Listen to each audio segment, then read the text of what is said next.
Russian tanks are tonight inside key Ukraine cities. Soldiers are moving through on foot. We're hours away from a full-scale attack. No words, only tears at the Polish border. Desperate parents hand their children to strangers. The West drops a banking bomb on Moscow, and Australia pledges lethal aid. Rare moves in the war on Russia. Plus waves of water falling from the sky. A flood emergency as bad as it gets in southeast Queensland and northern New South Wales. Tonight, a man is missing and residents are being told to leave now. Plus the Dragons reclaim the Charity Shield for the first time in 10 years. This is 9 News with Peter Overton. Good evening. The very fate of Ukraine appears to be reaching its crisis point, with Russia expected to launch an all-out assault on the country tonight. Ukraine's main towns have now been hit by as many as 250 missiles, and Russian troops are now on the ground in the city of Kharkiv. Residents in the capital Kiev are tonight taking cover amid fears Russia could unleash its deadliest weapon yet.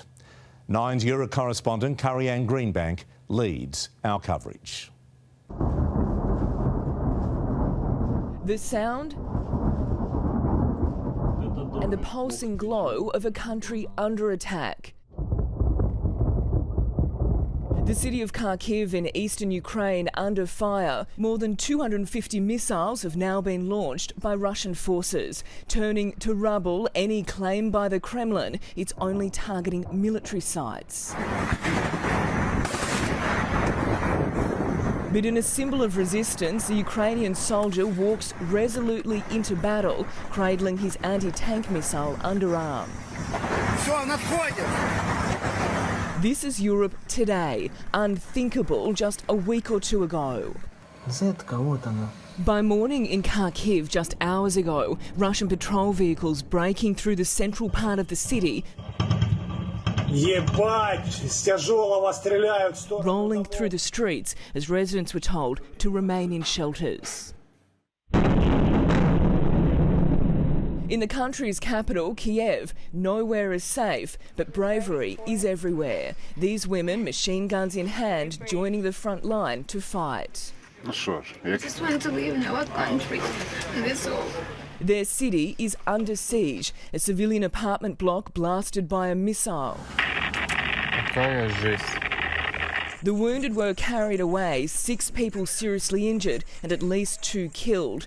The United Nations says the invasion has so far killed at least 240 Ukrainians, including 3 children, a figure which in reality is believed to be much higher. The intensity of fighting on Kiev streets evident in burnt-out military vehicles, which Ukrainian forces say was a Russian convoy.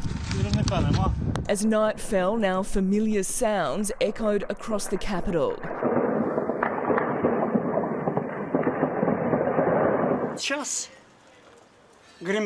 There was this roar in the middle of the night, says this 89-year-old woman who hid in the cellar while she heard blasts for an hour. President Zelensky telling the nation his army still controls Kiev. They wanted to block the centre of our state and settle their puppets here. We broke their plans. And on a US offer to evacuate him, he said, "The fight is here. I need ammunition, not a ride." Just south of the capital, another Russian strike, sending a missile straight into an oil depot. Thick plumes of smoke swallowing the sky. But firefighters can't reach the raging flames. They're blocked by Russian forces who are moving to take over the vassal Kyiv air base. It's a key corridor into Kiev. Former professional boxer turned Kiev Mayor Vitaly Klitschko warned of saboteurs in the city. A curfew is now in place until Monday morning, as his brother, former world champion Vladimir Klitschko, made a plea to the world. Just today, civilians were shot by the rockets. With special operations, civilians getting killed. And it's happening in the heart of Europe. And ordinary civilians showed extraordinary courage to the north of Kiev, stepping in front of Russian tanks to stop their advance, at least for a while. In Dnipro, in central Ukraine, more people power. This city has so far evaded attack by Russian forces, but its people are preparing. Hundreds and hundreds of people here in Dnipro who have come to the centre of town, and they are in the process here in this section of making Molotov cocktails. Putin said that in Ukraine the people will meet Russian soldiers with the flowers. And preparing the Molotov cocktail, this is the flowers for Putin. And others formed long queues at recruiting offices. Britain's Ministry of Defence says the speed of the Russian advance has slowed because of strong Ukrainian resistance and logistical difficulties. These Russian tanks in eastern Ukraine left stranded on the side of the road. Сломались, пацаны. Сломались. Можно оттащить на Россию обратно. But signs from inside Russia of reinforcements being sent in. As the Russians moving more heavy equipment towards Ukraine. As British intelligence warns, the capture of Kiev remains Russia's primary military objective. The streets of Kiev now eerily quiet apart from the sound of bells tolling. Shops and restaurants closed, some buildings boarded up in preparation for what's to come. A guarded city as Putin's troops mobilise its fearsome airburst weapons system, a deadly super-powered bomb capable of vaporising populations and reducing cities to rubble. But Ukraine is fighting back with a resistance the Kremlin didn't expect. The country's air force claiming it has shot down a Russian helicopter, and at least 200 more of those damaging missiles are now on their way to Ukrainian forces. And our Euro correspondent, Kari-Anne Greenbank, is in Kiev tonight. Kari, you're in a bunker. Can you show us what you're seeing there? Well, Pete, we're in the underground car park of our hotel, which doubles as a bunker, and we will all be here for at least the next full day because of that curfew. Now, we'll show you around. So there are mattresses laid out for people to sleep on. Other people have been sleeping in their cars or on chairs. We're down here at the moment with around a dozen other people. So that includes hotel staff members, families with young children and people with their pets as well. We are in a really fortunate position here because the staff are still supplying us with basic food and water, but many other people aren't in that position, and aid agencies are now trying to work out how to get supplies to them. Now, before the curfew came in, we had a really brief chance to speak with some Ukrainian soldiers, and they didn't want to be filmed, but they acknowledged that they are feeling nervous about what's to come. For now, at least, Pete, Kiev remains in their control. All right, Kari-Anne Greenbank in Kiev, thank you. Families are making a run for the border, desperate to flee the bombs and the bullets of the Russian forces. Tens of thousands of refugees are streaming into Poland, and that's likely to become millions as the war intensifies. Relief and the warmest of hugs after a cold and dangerous journey. My brother's wife, and we were waiting for her children. But reunions here are bittersweet. This woman drove for 3 days with her toddler to reach family in Poland. Her husband stayed behind to fight. I just want everyone to be safe. We cannot sleep. There was no food, no water, no restrooms. We were standing like 2 days. This 14-year-old girl is starting a new life. My dad is still there with my dog, and grandpa and grandma. By foot, by car and by train, the exodus is growing by the day. More than 120,000 Ukrainians fleeing the country in 48 hours. At a station in Lviv, passengers succumb to the desperation and panic. As thousands escape a war they still can't fathom. I want to survive because I have a family in Europe. This mother is one of the lucky ones, clinging to her son. They were reunited in Hungary after another woman, a stranger, helped him walk out of Ukraine. No words, just tears.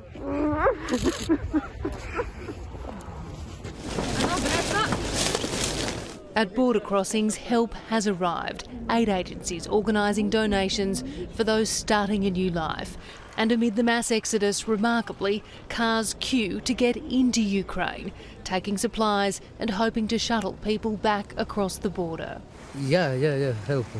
What's striking is the number of women and children, elderly people crossing the border. Very few men, because the Ukrainian government has forced men aged between 18 and 60 to stay and defend the country, which means a lot of the people we're meeting here don't know when they'll see their husbands, their brothers, their sons again. Those who've tried to flee stopped at checkpoints by Ukrainian soldiers.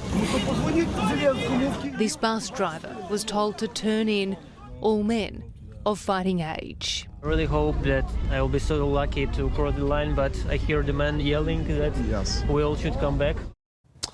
The West has ramped up its efforts to stop Putin's war machine, today hitting Russia where it hurts. The US, EU and UK agreeing to cut Russia off from the banking system that connects nearly every country on Earth. A united EU pulling the trigger on a financial nuclear weapon. The European Union and its partners are working to cripple Putin's ability to finance his war machine. Europe, the world's largest economy, teaming up with the US and UK, expelling several Russian banks from the vital international payment system SWIFT, robbing them of their ability to do business with the rest of the world. We've got to act together, and we've got to do more. Potent in its punishment, its ramifications will be widespread. The sanctions will affect normal people, regular citizens. In Russia, things will be sad and we will lag behind the rest of the civilised world. Russia is the largest supplier of oil and gas to Europe. These banks selected to inflict maximum economic pain while trying to avoid an energy crisis. But it's still likely to result in higher prices for the West.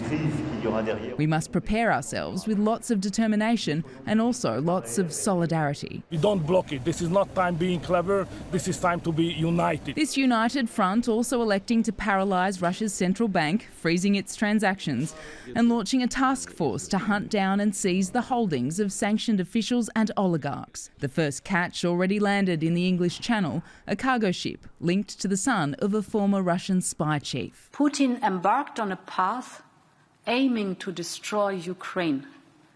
But what he's also doing, in fact, is destroying the future of his own country. As world leaders crack down on Russia's aggression, protesters have taken to the streets around the world for a third day, voicing their support for Ukraine and hoping for an end to the violence. 10,000 gathered in Tel Aviv. In Mexico City, they posed as Russian brides outside the embassy.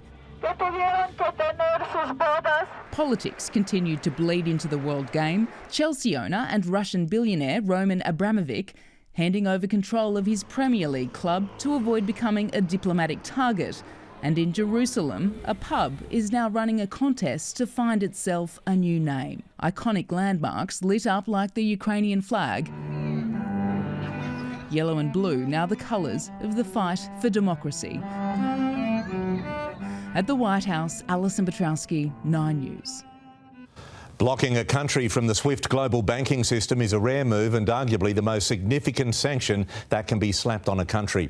Lizzie Pearl is with me in the studio. Lizzie, what does it mean? Pete, SWIFT, or the Society for Worldwide Interbank Financial Telecommunication, is a Belgium-based messaging and payment system used by banks to make rapid cross-border payments, essentially transferring money between countries and currencies, the backbone of smooth international trade. It's the biggest system of its kind, 11,000 banks in almost 200 countries that use SWIFT, including 300 in Russia. Today, the European Union, the US, UK and Canada all agreed to kick a number of Russian banks off the system, hitting the country's ability to trade and, importantly, cutting off payments for its gas and oil exports, which is around 40% of the country's income. Of course, there are ways to trade without SWIFT. Moscow says it can go it alone, and China has its own system.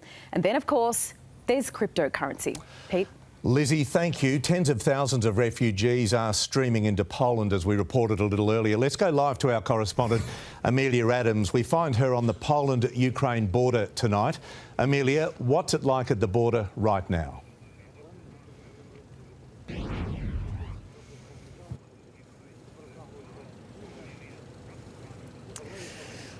Oh, Pete, it's busy. A steady and endless stream of Ukrainians arriving here, and they are being welcomed with open arms. The Polish, of course, know exactly what it is to be displaced by war.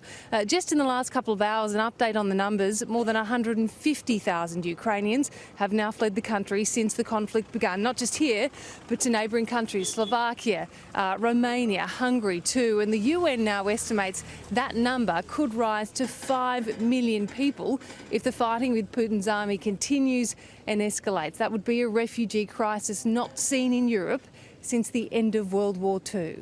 Pete. Amelia Adams reporting from the Poland-Ukraine border. Thank you. Floodwaters are tonight consuming towns north and south of the Queensland border. The emergency in the Sunshine State now almost on par with the disaster of 2011. First, though, to our northern rivers, where a man is missing after being swept into a stormwater drain. Let's go to Nine's James Wilson. We find him tonight in Lismore. James, what's the situation as we come to you?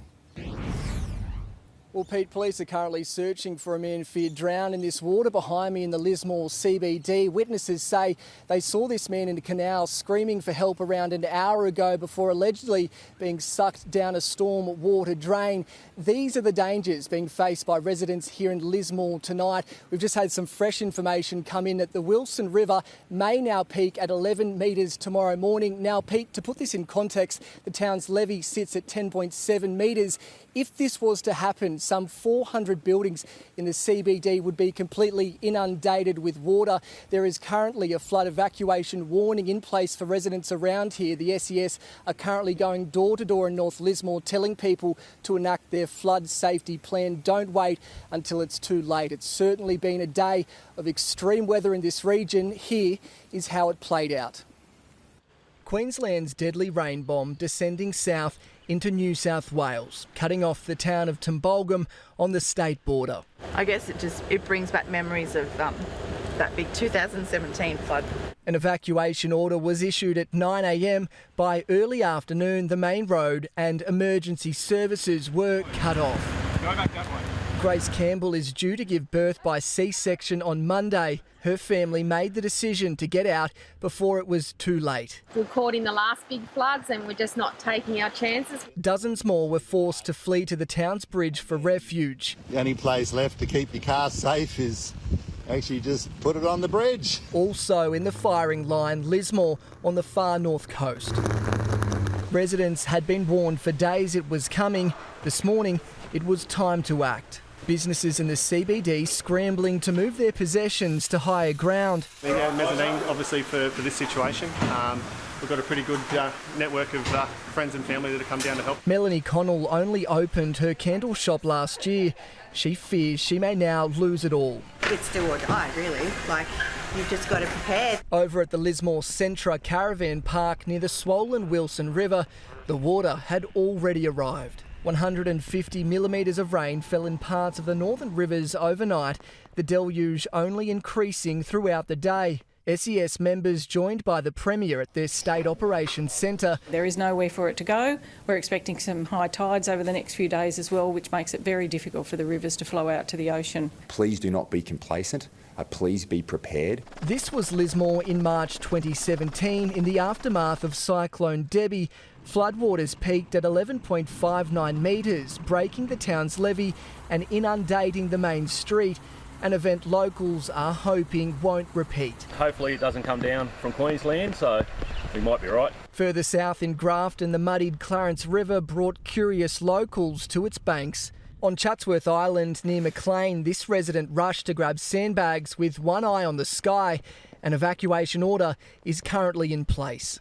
James Wilson, 9 News. And for more on the weather, I'm joined by Amber. Amber, which areas have seen the most rainfall? Good evening to you, Pete. We have seen some unbelievable rainfall totals. Murwillumbah and Tweed Heads drenched with more than 200 millimetres of rain, more than 150 falling in Kingscliff and Lismore, and more than 100 in Ballina and in Grafton. The rain really concentrated across that Northern Rivers area as well as parts of the mid-north coast and northern tablelands. And it remains torrential as we go to air tonight with a severe storm warning in place for for intense rainfall and damaging wind gusts of more than 90 kilometres an hour. There is a major flood warning in place for several rivers, including the Tweed, with potentially life-threatening flash flooding. Another 250 millimetres of rain is possible in the next 24 hours. I'll be back with more a little later, Pete. Amber, thank you. There's been no let up in the flood crisis north of the border. This is the Brisbane River. A man and his boat vanishing in the torrent, the emergency worsening by the hour. One wrong move spells disaster for a driver at Auburn. Australia sending lethal aid to help Ukraine take on Russia. Relief for thousands of commuters as they head back to work. And when the Harbour Bridge opened in 1932, this is how Sydney celebrated. Tonight, the party being planned as the bridge turns 90.